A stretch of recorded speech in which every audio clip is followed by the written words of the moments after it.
My name is Dave Tran, and this is LuxTV, shedding and spreading light for the chiropractic student. We have chiropractor Dr. Dev Batungbacal in Atlanta, Georgia. He graduated from Sherman College in 1978. Dr. Dev is founder of the Professional Licensing Consultants Training, otherwise known as PLC, and he's been head of that for over 29 years. So let's get straight to it. Dr. Dev, welcome to LuxTV. Thanks for having me. Yeah, so how did PLC come about?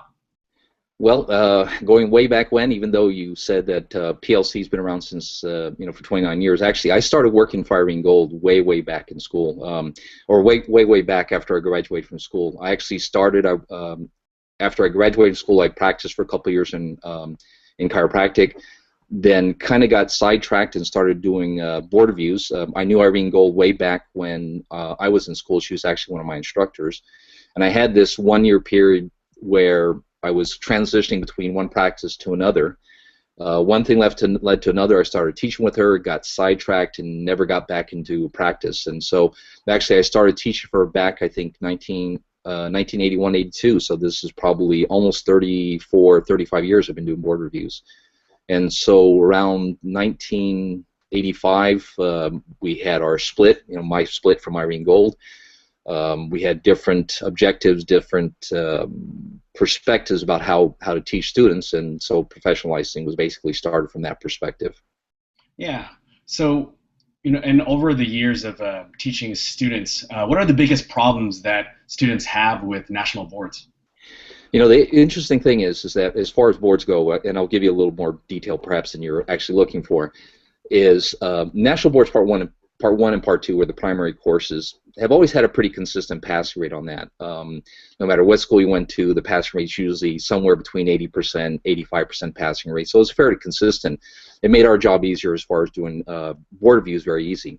The big problem was before part four was that everything used to be based on a state board system, which means there were 50 states, 50 individual exams everybody had, and the biggest problem back then was you never knew what to expect. In other words, you might have a state where it was basically a handshake. You walk in there and say, "Hey, Dave, how you doing? Are you a respectable doctor, whatever?" And if they liked you, right, they just give you a license there. The other states were almost like medical boards. They're very tough to go through there. Now, what they actually implemented part three and part four has actually simplified the process. And back in the old days, and just to go back to what I was saying, the problem with state boards in the past was you might have, for example, a passing rate might be 99% for a state like Delaware, whereas in Florida, there were times that I would see times where you'd have 2 people out of 60 people would pass the exam. That happened back in Hawaii. In California, there was a time they had a 22% passing rate. In the Florida boards, they would have passing rates somewhere around 12% or 18% or whatever. So part four has actually made things better because they've actually standardized the whole test. And so that's made it easier. Well, the biggest problem people have right now is that although they have standardized part one, part two, part three, and part four, there is this dichotomy, I guess, or there's this dissonance between what people are taught in school, what they're taught as far as what's important, what the criteria is going to be, and what board members are actually asking. Because the problem when you're in school is you're taught by your teachers to do things their way. You're taught to do orthopedic tests, to stand on a particular side, or to use a particular procedure, whatever, adjustments as well. And the big dissonance comes from is that you're being tested by another group of people. And so the biggest thing is from my experience, is really understanding what the board wants, and not so much lack of knowledge or lack of ability as far as the students go, but rather more understand, okay, what does the national board want? Yeah, and that makes total sense because, I think sometimes with, kind of studying for national boards, you want to tackle like all the information, starting back from the first quarter or from first try, and instead of, learning how the national boards are being taught or how they're asking the questions, we're trying to memorize everything. And that's one of the things that I've heard from previous students that have taken your course is that you're not pretty much teaching them everything all over again. You're just kind of teaching them more of the strategies that National Board normally does. Exactly. Well, that's the other perspective too. The other angle too is that it is a matter of having a focus as far as what the board actually wants there, which is and the thing that's always amazes the students, and people don't believe me. I mean, I just had somebody on this last course we did, and they looked at our book and they said, are these all the orthopedic tests that I need to know? And they were shocked. There was because basically there's about 60 orthopedic tests you have to know.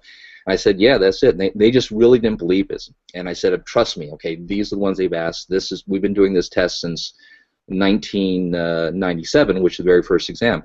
This is all they ever asked. And people are astounded by that. For example, like at TCC, there's probably close to 200, I'm guessing, orthopedic tests you have to know. There's really like 50 or 60 that you really need to know for this particular test. And so part of the idea is to know what's important, what's not important, to cut out all that other stuff here. But like I said, the biggest problem that I see most students have is not understanding the way the game is played. In other words, in school, especially when you go through your extra proficiencies, your clinic exams, or like at Life College, they have the OSCEs, or at LACC, they have what's called their ICE exams. There are certain criteria they're looking for, there are certain standards they're looking for, and you literally have to basically focus on what's important, but also play the game of what they want on the exam. And the problem with national boards is they're not using the standards from Life College or the standards from Texas Chiropractic College or LACC. They've got their own set of criteria. So what it comes down to is the biggest problem that I think most students have is not lack of knowledge, and people find it hard to believe, but I know very few people that ever fail boards because they don't know enough. They almost always fail because they're either studying the wrong material or they're playing the game in the wrong way. So that's really what it comes down to. And so what we do during our program basically is say, okay, is cut out all the other information you don't have to know. This is important. This is the high probability stuff, but this is the way the game has to be played. And the biggest challenge that I have is to convince people that this is people have to unlearn what they're taught in school and do it the way the board wants, and all our information is based on what the national board has been looking for on their tests. Yeah. So what are some common comments that students have, after taking your course and then taking national boards and then, receiving their scores? Well, it depends on what portion of the exam you're talking about. So in other words, like on Part 4, the biggest comments we get on Part 4 is going to be the X-ray. Well, and there's two ways I get on Part 4. On X-ray, they will say, man, that even though you warned us, X-ray was really, really hard, okay, which we don't expect. Surprisingly, about half the students that I do teach will say they actually thought that my X-ray practice tests were actually more challenging than the national board's going to go. Yeah. Unfortunately, it depends on which group you have and the time you're taking the exam, but so that happens there.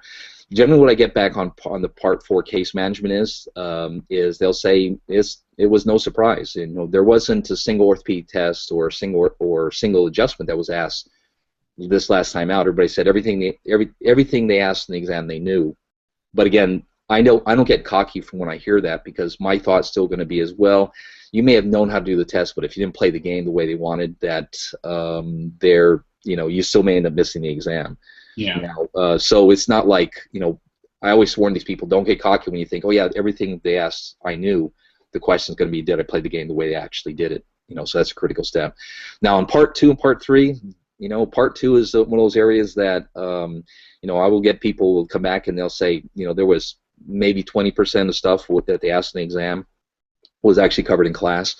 But I'm not really concerned with that because what it comes down to is on a test like that where you're graded essentially how your peers are doing on the test here, it may be that 25 questions is what you need to pass that particular exam.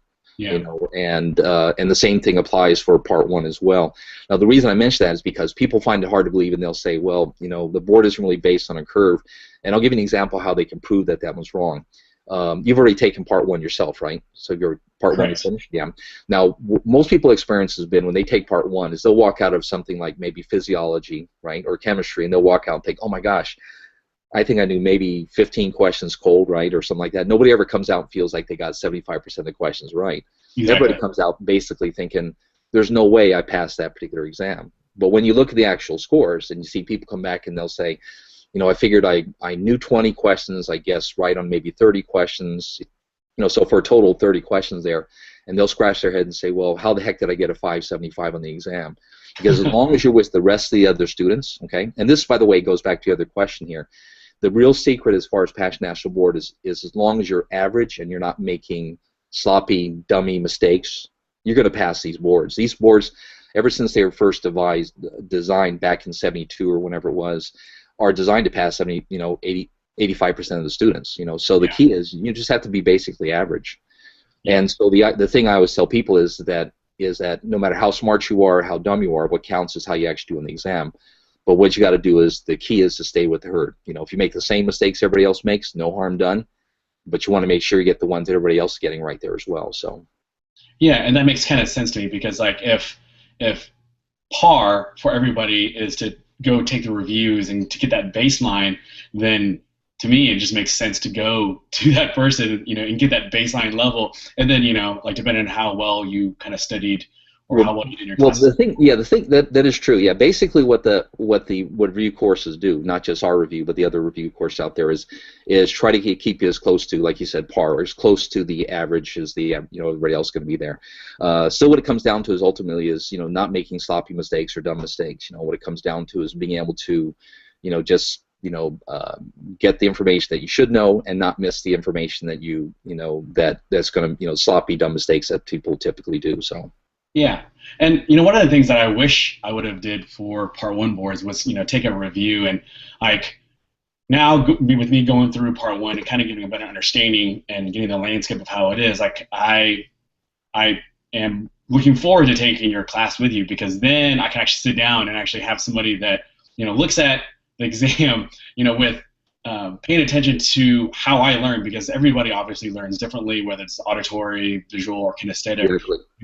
And then you'll be able to kind of teach those types of strategies, and even put together a nice looking manual for us to study, because there's only so much you can actually learn in the classroom. Exactly. And you hit it before earlier talking about that. Is a lot of people, when they take boards by themselves, is they will literally go back and just study all their notes for biochem and all their notes for physiology, whatever. That's not bad, but the problem is not a very efficient way to go. Exactly. Part of learning is knowing what's not important. And as much as it's knowing what's important on the exam, and it's monumental. I've seen people, when I took Part 4, and this was the very first exam, there was a guy that walked into the exam with like 5 books on a little part on X-ray, on just simply X-ray there. So he had both books of Yoakum's, right, Mishan's book, and 2 or 3 other X-ray books that were there, and I'm thinking, man, this guy's in trouble. If he hasn't learned it by now, or at least have that confidence, he's not going to pick it up in the next 5 minutes.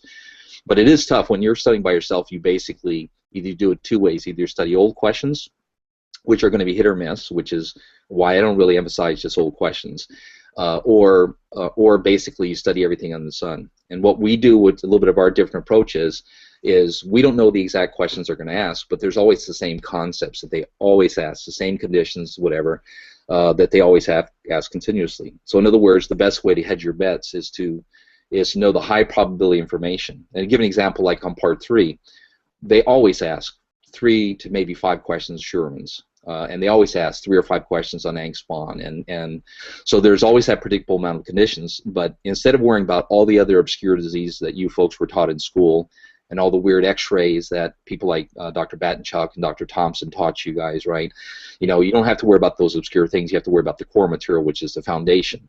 You get to that information, that core material, and you can avoid making the sloppy mistakes as far as taking tests, then you're going to get to the exam. So, and to give you an example, as I told you, normally on X-ray, on national boards, you got about an 80% chance of passing. I don't count that as my success, okay? Because if I stood on my head, 80% of the people are going to pass a board. What I'm worried about is getting as many of those extra 10 or 20, 15 or 20% of people through, the people that normally would have failed because of the sloppy mistakes there. Yeah. Somebody who has a 4.0 is basically learn a better understanding and strategy for the exam, where somebody who's maybe a marginal student is going to need to know the material to get through that. But in that case, the strategies and the concepts seem more crucial from their standpoint. So. Yeah, and like before we sign off, like I wanted to just thank you, because the things that you've been able to do, going to all the different campuses and really kind of embracing your gift to be able to teach people and strategize on how to pass the national boards is making more chiropractors than most of the people that are just working every single day. So I really appreciate all of your hard work. Oh yeah, yeah. Well, it's an enjoyment. It's nice. I get to meet all these young students, and at times in the past I've had sort of a negative thought about maybe the direction where a profession is going to be. But whenever I teach these young enthusiastic students, people who are excited about learning and that really want to be good doctors, that's it makes it worthwhile to do it that way. So yeah, and then so for my last question, so what is your greatest advice for chiropractic students? As far as boards go, or just whatever you want. I don't know if I'd be able to give any advice outside of as far as practice or whatever. Well, I guess I could maybe. What I would say is, and I've never been asked this question directly, so I'm kind of spitballing here. Sure. Basically, is rely upon the experience and the insight from other people. So in other words, whether you're going to take a board, whether you're going to be taking a board review, or if you're not going to take a board review, at least talk to somebody who has taken the tests and find out, okay, what was the test like? Finding out what part one is like is a little scary because that's the first test you have to take, but once you've been through part one, it's like, okay, like you said, you get the lay of the land, it's not that scary, okay? And so if you're not going to take a review course, at least talk to people and say, okay, what was your experience? What was the test like? What were the attitudes of the board members there? But by the same token, and this is where we're kind of working off my professionalism here, or my professional expertise is that when you get into practice, the best way to be successful in practice, in my opinion, is you got to talk to people that are out there doing it. Don't just talk to the people with the $1 million practices. They'll be willing to talk to you, but also talk to those people who are struggling in practice. If you can learn by what other people are doing, what's successful and what's not successful, what makes mistakes there. Yeah. That'll save you a lot of aggravation. And I think the problem is, and I'll conclude on this last part, is that what we basically do, it's one of the biggest handicaps our profession has, is we basically all have to end up blazing our own trail, which is ridiculous that we have to do this. We don't have the infrastructure. We can't work for the VA directly. We've got to go out there and start our own practice or work for somebody else. But doing what you're doing, which is talking to a lot of other doctors, whether they're no matter how they practice, right, is one of the keys that makes a difference. You learn what works and what doesn't work. But I think the problem a lot of chiropractors do is they just, once they get their license, they're on their own. They never really communicate. They never really try to find out until they get in trouble. But basically ask questions, whether you're talking about board reviews, whether you're talking about, what management company to take, or if you're just going to go and open your own, hang your own shingle, whatever. These people can give you a lot of information about what works and what doesn't work. Perfect. Dr. Dev, thank you so much for sharing your light with us today. If you want more information or want to connect with Dr. Dev directly, check out the links below. Every week I will be uploading a new interview with another leader in the chiropractic profession. If you like this video, please share it with your classmates and give this video a thumbs up and subscribe to this YouTube channel. My name is Dave Tran, and this was LuxTV, shedding and spreading light for the chiropractic students. Thank you.